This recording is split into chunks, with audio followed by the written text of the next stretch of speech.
The fate of a North Idaho man charged with a hate crime is now in the hands of a jury.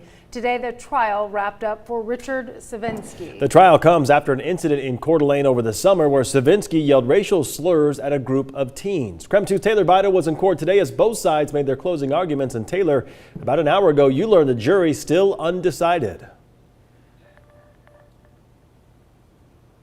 Yeah, guys, that's right. The judge sent the 12 jurors home for the night, and at some point prior to that, he received a note from them. This is what it said: "What if we don't all agree? Hung jury?" ?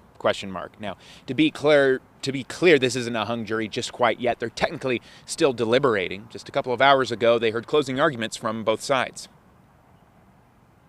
Hey, we're idiots. Hey. Morons, It's that video, which jurors saw during trial, that played as an important piece of evidence. The recording was captured by a man who Richard Sovenski allegedly punched and then yelled racial slurs at this Coeur McDonald's last summer. The group of victims were at the restaurant following a church group outing. 4 other victims were listed in court documents. Sovenski is charged with misdemeanor battery and then a felony charge of malicious harassment. That's Idaho's hate crime law and makes it illegal to harass someone based on their race. In court, the prosecutor noted this video and the slurs Sovenski can be heard making. He argued that Sovenski's use of the racist words are inexcusable and were directed at people in the group who are black and Hispanic. Get the out of Idaho! The prosecutor also argued that where Sovenski says "get out of Idaho" references North Idaho's ties in past years to white supremacy. To that, the defense had their own argument.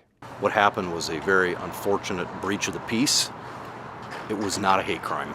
Sovenski's lawyer argued that his client simply snapped and was under a lot of stress related to work, health, and money issues. At McDonald's, Sovenski's wife, who had recently undergone surgery, said the victims were running around dangerously, and she worried for her safety. What he said was horrible, but it was a person who was at the end of his rope, who was frayed from all the other things that was going on in his life, but it had nothing to do with the race of the people involved. The defense had said that Sovenski's use of slurs was clearly offensive, but they did not amount to a hateful criminal act.